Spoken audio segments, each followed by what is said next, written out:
पुण्यात्माओं, परमात्मा पूर्ण ब्रह्म सतपुरुष कबीर साहब हैं। ये सारी सृष्टि के रचनहार हैं, कुल के मालिक हैं। एक गवाह तो उनके पैरेलल हो गया। इसी प्रकार उन्हीं के समांतर समकालीन आदरणीय नानक साहिब जी हुए हैं, जिनसे पूरा सिख समाज अपना मुखिया मानते हैं। इनको कबीर परमेश्वर जी सुल्तानपुर शहर, जहाँ श्री नानक जी की बहन नानकी जी का विवाह हुआ था, ये वहाँ अपनी बहन के घर पर रहते थे और इनके बहनोई ने वहाँ सुल्तानपुर के नवाब के यहाँ नानक जी को नौकरी लगा रखा था। प्रतिदिन एक दरिया है वहाँ, बेई नदी बह रही है सुल्तानपुर शहर के साथ, वर्तमान में पाकिस्तान में है वो। तो वहाँ प्रतिदिन स्नान करने के लिए जाते थे नानक साहब जी। और क्योंकि पिछले जन्म की पुण्यकर्मी प्राणी थे, जैसे सतयुग में राजा अम्बरीश थे तो भी भक्ति बहुत की इन्होंने, दान बहुत किए, नर्मात्मा थी। और फिर नानक जी हुए, जनक जी हुए जो सीता जी के पिताजी कहलाए, उस समय भी इन्होंने बहुत दान धर्म किए, बहुत भक्ति की जैसी इनको प्राप्त हुई। और वही आत्मा स्वयं एक नौकर बन गई। पहले राजा थे और स्वयं नौकरी कर रहे थे, लेकिन भक्ति फिर भी छूट नहीं सकती आत्मा से। तो एक उस दरिया के किनारे बैठकर प्रतिदिन जाते थे, थोड़ी बहुत देर मालिक का सुबह सुबह आनंद लेते थे भक्ति का। परमात्मा काशी से अंतर्ध्यान हुए और वहां उसके पास प्रकट हुए एक जिंदा महात्मा रूप बना के। जिंदा महात्मा कैसे होते हैं? एक ही ओवरकोट पहनते, काला सा घुटना तो नीचे ताईकार, एक लंगोट बांधते हैं पर्दे पे और एक टोप ऊपर पैर लेते हैं, काला ही टोप लंबे से चोटे से वाला, ऐसा करके। ऐसी वेशभूषा वाले को जिंदा महात्मा कहते हैं। वहां जाकर के कबीर जी, परमात्मा ने अपने आप को दास बनाया, नानक जी से प्रार्थना की कि भगत जी मुझे रास्ता बता दो।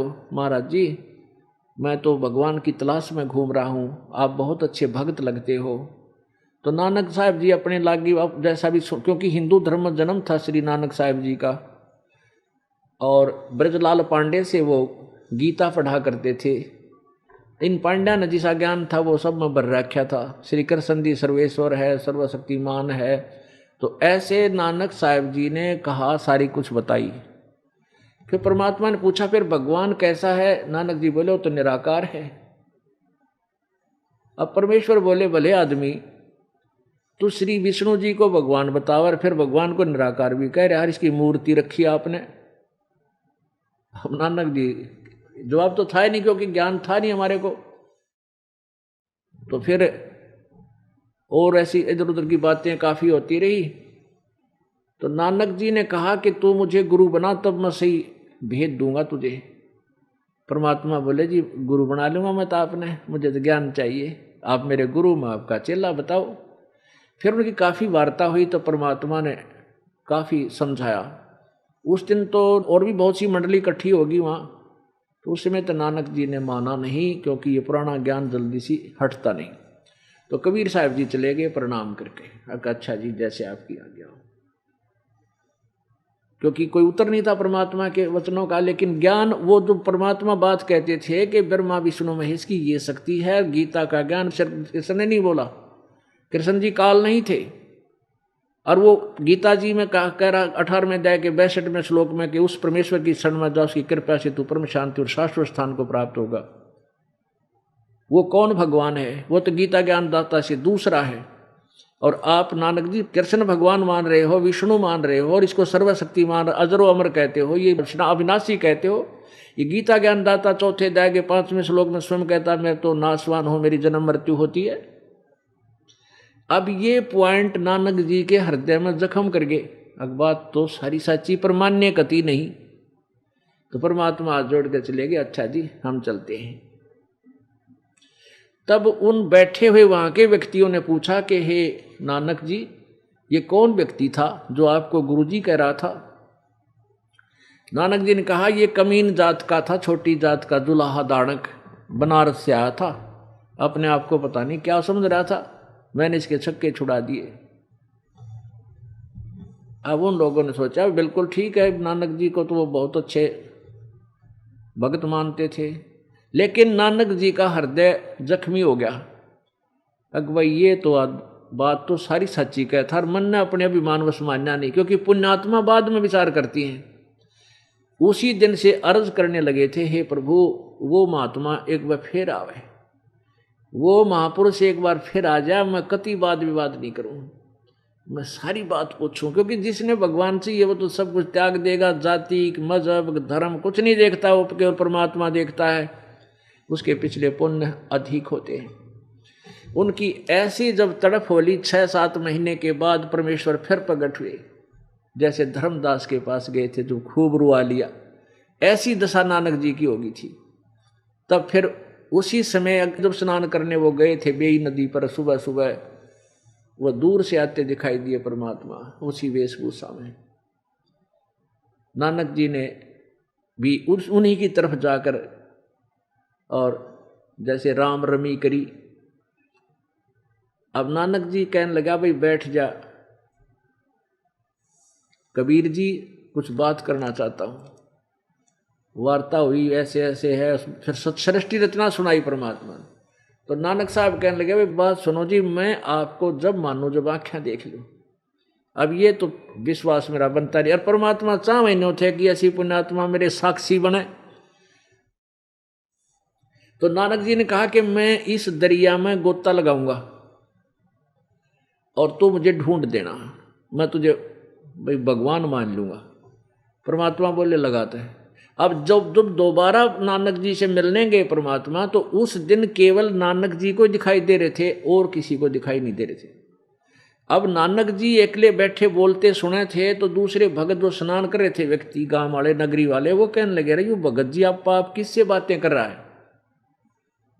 दूसरे कहने लगे भाई यू भगत आदमी है, पता नहीं भगवान से बात कर रहा हो। उसके पास निकट कोई नहीं गया फिर उस दिन, क्योंकि दूसरा तो कोई बोलता दिखा ही नहीं था। तो केवल नानक जी को परमात्मा दृष्टिगोचर हो रहे थे, और परमात्मा ने जब कहा कि ठीक है आप लगाओ इसमें छलांग, अब नानक जी ने जो ही छलांग लगाई उनको अंतर ध्यान करके और बाहर ले आए वापस। जैसे जल इधर जा रहा है तो इस साइड में 3 किलोमीटर दूर जाकर वहाँ बाहर निकाल लिए दरिया से, और कहा अब सुन, ढूंढ लिया तेरे को। कहाँ ढूंढ लिया कति। परमात्मा बोले इतने बड़े संसार में मैं तुझे ढूंढने आया था, और वो मैंने ढूंढ लिया तुझे। दरिया से नहीं, इस संसार रूपी सागर से ढूंढ लिया। अब नो बोले भी मैं आँखें देखूँ जब मानूं। तो परमात्मा परमेश्वर कबीर जी नानक जी को यानी उनकी आत्मा को शरीर वहीं छोड़ दिया, सचखंड ले गए, वहाँ सब कुछ दिखाया। वहाँ यानी जो जिंदा महात्मा के रूप में यहाँ से गए थे, जब सतलोक में पहुँचे नानक जी, तो एक दूसरे रूप में वही परमेश्वर एक बहुत विशाल एक गुम्बद बना हुआ सफ़ेद, उस गुम्बद के बीच में एक बहुत बड़ा सुंदर सिंहासन लगा है भगवान का। सफ़ेद सिंहासन है, सफ़ेद ही आसन है, सफ़ेद ही कलर है मालिक का, और बहुत तेज शरीर का, बहुत तेज है। तो वहाँ परमेश्वर कबीर रूप में जो नीचे जिंदा महात्मा के रूप में गए थे, नानक जी साथ थे सतलोक में। जब उस गुम्बद में प्रवेश किया तो नानक जी ने सोचा रब तो ए है जड़ा तकत पे विराजमान है, सिंहासन पर बैठा है, और ये जिंदा महात्मा या कबीर तो यहाँ का कोई सेवक होगा, इनका कोई देवता है, गण है। तो उसी समय परमेश्वर कबीर जी जो नीचे से गए थे जिस वेशभूषा में, अपने ही दूसरे स्वरूप पर डबल रोल में ऐसे चंवर करने लगे। चंवर एक सफेद सा होता गाय के पूंछड़ जैसा, वो करने लगे, यानी आदर से सत्कार करने के लिए। अब नानक जी ने ये विचार किया, इतने में सोचा ही था कि ये कबीर तो नौकर है, भगवान ये है। इतने में क्या हुआ कि जो सिंहासन पर विराजमान थे भगवान, वो खड़े हुए, तेजोमय शरीर वाले, जिसके एक रोमकूप में करोड़ों सूर्य मिला दे, करोड़ चंद्रमा मिला दे, उससे भी अधिक प्रकाश, यानी इतना तेजोमय शरीर है प्रभु का, मनुष्य दृश्य है। तो वो खड़े हुए और उस सिंहासन पर कबीर जी विराजमान हो गए, जो नीचे से गए थे वो वेशभूषा वाले। और वो दूसरा स्वरूप जो परमात्मा का स्वरूप नजर आता था वो सेवा करने लगा उस जिंदा महात्मा की, दानक की, कबीर की जी की। अब नानक जी ने सोचा भाई बड़ा करिश्मा, ये कि चक्कर हो गया, इस नौकर के ऊपर भगवान खुद सेवा कर रहा है, इसकी सत्कार कर रहा है। इतना सोच ही रहे थे कि वो तेजोमय शरीर वाला परमात्मा अंतर ध्यान होकर और कबीर परमेश्वर जो जिंदा महात्मा की वेशभूषा में तख्त यानी सिंहासन पर बैठे थे उस समय समा गए और चंवर अपने आप ऑटोमेटिक घूम रहा है। तब परमेश्वर ने कहा कि प्यारी आत्मा, तू सतयुग में राजा अम्बरीश थे और मैं तुझे इस नाम से मिला था, सत सुकृत नाम थे। आवे याद है? कहाँ जी आवे है, पर आपने मानी कति नहीं मेरी। कहते हैं जो जन हमारी शरण है ताका हूँ मैं दास, गेल गेल लाग्या फेरू हूँ जब तक धरती आकाश। अब एक बार उस अम्बरीश रूप में जब नानक जी थे उस समय कुछ दिन, क्योंकि धार्मिक व्यक्तियों का स्वभाव होता है कोई भी संत साधु आ जाए उसके विचार भी सुनता है, जो वह कहता आज्ञा का पालन भी कर लेता है। तो कुछ दिन मालिक ने जो प्रथम उपदेश दिया था उसका नाम जप्या था इसने और गुरु बना था। इतना भी ये ऋषि आगे नकली, क्योंकि वो क्या जाने, वो तो पाखंडी है, वो तो वामदेव नाम दे रखा था भगवान का, कहते तो नाम वामदेव है, वो झूठा है, कपटी है, वो क्या जाने। तो राजा अम्बरीश को उन ऋषियों ने भ्रमित कर दिया और मालिक का नाम छुड़वा दिया था। लेकिन परमात्मा तो नहीं छोड़ता ना अपने बच्चे को। फिर बताया कि जब तू त्रेता युग में जनक रूप में था उस समय मैं तुझे करुणा में नाम से मिला था और आपने मेरी बात को कति नकार दिया था। हाँ जी कति, वो क्योंकि उस समय तो सारी रील दिखा रखी थी, भगवान ने मान गए कहा मेरे से गलती होगी। और काल ने तुझे कैसे ठगा, रस्ते में 12 करोड़ जो आत्माएं चिल्ला रही थी वहां तेरे पुण्य खत्म करवा दिए और एब तू नानक रह गया अकेला। अब आपके पास क्या बचा है, पुण्य स्वर्ग में खो दिए, अब राजा भी ना रहा, खुद नौकर लगे आप। इस काल ने मेरी आत्माओं के साथ ऐसे धोखा कर रखा है। अब वहां तो नानक जी समझ गए सारी बात, वह सच्ची बात है ये तो कति। फिर कहा कि मैं वर्तमान में बनारस में, काशी में एक दुल्हे की भूमिका कर रहा हूं, दानक का काम करूं हूं और वहां आ जाना, तेरे को सतनाम दूंगा और सतनाम से मोक्ष होगा। सतनाम 2 अक्षर का होता है। और वहां से फिर कहा कि वहां मैंने स्वामी रामानंद जी को गुरु धारण कर रखा है, क्योंकि कबीर जी के नाम से लोग कम जाने थे वहां की जनता और स्वामी रामानंद जी को ज्यादा जानते थे। रामानंद जी को भी परमेश्वर ने ऐसे ही सतलोक दिखाया था। तब रामानंद जी एक बहुत बड़े विद्वान ऋषि थे, बहुत उन्हें चेले बना रखे थे। जब उनको पता चला कि सचमुच मैं गलत कर रहा हूं और परमात्मा का मार्ग मेरे पास नहीं है, मैं ऋषि रामानंद जी ने अपना सब साधनाएं त्याग दी और शिष्यों को कह दिया था कि मैं तुम्हारा गुरु नहीं हूं, आज के बाद मेरे पास कोई मार्ग नहीं था। और परमेश्वर कबीर जी को उन्होंने गुरु मान लिया था अंदर से। लेकिन औपचारिकता से कबीर जी ने कहा कि नहीं, आप मेरे गुरु बने रहो, नहीं तो आने वाले समय में काल के दूतों का दाव लग जाएगा कि कबीर साहब ने कौन सा गुरु बनाया था, वो भी तो नुगरे थे। तो परमात्मा ने इस काल के जाल को पूरी तरह से फिनिश करना था, नष्ट करना था कि इसका दाव फिर ना लग जाए। कहने का भाव ये है कि वहां से परमात्मा ने उनकी आत्मा वापस छोड़ दी। इस प्रोसीजर में 3 दिन और रात बीत गए। तीसरे दिन उसी समय सुबह सुबह नानक जी के शरीर में वो आत्मा प्रवेश कर दी और नानक जी वापस आ गए। और वहाँ के व्यक्तियों ने, उसकी बहन ने, बहनोई ने, सब ने मान लिया था कि वो तो डूब कर मर गए दरिया में नानक जी, क्योंकि नानक जी के जो जीजा जी थे, जो बहनोई थे, वो जयराम जी नाम था उनका और सुल्तानपुर के नवाब से उनकी अच्छी उठ बैठ थी, मित्रता थी। तो नवाब ने भी जाल लगवा कर बहुत दूर तक ढूंढ लिया था। वह ढूंढे डाउन स्ट्रीम में और नानक जी का शरीर रखा अप स्ट्रीम में, जंगल में रख दिया कहीं एकांत स्थान पे। सुरक्षित रखे। उठ के फिर वो आए सुबह सुबह, सारे शहर में शोर मच गया, नानक जी जीवित हो गया, जीवित आ गया, जिंदा आ गया। उसी दिन से नौकरी त्याग करके कहाँ पहुंच गए? बनारस में ये खोज करने के लिए कि परमात्मा सचमुच है कि नहीं। वहां जाकर देखा एक झोपड़ी में जुलाहे का काम करते हुए परमेश्वर को।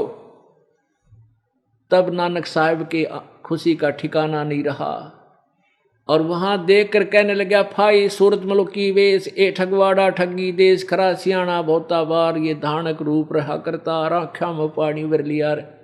बहुत गदगद आत्मा होगी। आसपास के लोग इकट्ठे हो गए, कहने लगे, अरे ये भगवान है, ये परमात्मा है, ये काशी के लोगों, ये भगवान आए। अब वो वहाँ के लोग व्यक्ति कहने लगे, ये पंजाब का आदमी आके यहाँ ये पागल हो गया है, इस आदमी ने भगवान बताओ है, रोजी रोटी तो इसके टाइम पर मिलती भी कोई ना, टूक भी ना मिलते इसको। अब परमात्मा बोले, भाई प्यारी आत्मा, लाल की परख जोरी कर सका है, ये जोरी को ना, इनकी बातों में मत आई। बोला जी तो बातें खत्म होगी, इनकी बातों में क्या हूँ, जब आँखें देख रहा, आंखों देख रखा आपको। अब ये वाणी परमात्मा के विषय में एफिडेविट गुरु ग्रंथ साहिब के प्रश्न नंबर 24 पर 24 पे लिखा हुआ है और एक पन्ना नंबर 721 पे लिखा है, एक अर्ज गुप्तम पेश दो तोदर कून करतार, हक्का कबीर करीम तू बे ए परवरदिगार। हक्का कबीर यानी सत्य कबीर, तू ही सर्व सृष्टि रचनहार है, करतार है। कौन करतार शब्द स्वरूपी राम, यानी तू ही सर्वशक्तिमान अविनाशी परमात्मा है और तुझसे मेरी एक अर्ज है, मैं आपका दास हूं। तो पुण्यात्माओं, इस प्रकार परमेश्वर की प्राप्ति होना आसान है। ये हृदय में समा जाना कि कबीर भगवान है, ये थोड़ा डिफिकल्ट है कुछ दिनों, लेकिन अब सब स्पष्ट हो जाएगा और परमात्मा को हम परमात्मा जानेंगे, उनके बताए विधान से हम भक्ति करेंगे, हमारा मोक्ष हो जाएगा। बोलो सतगुरुदेव।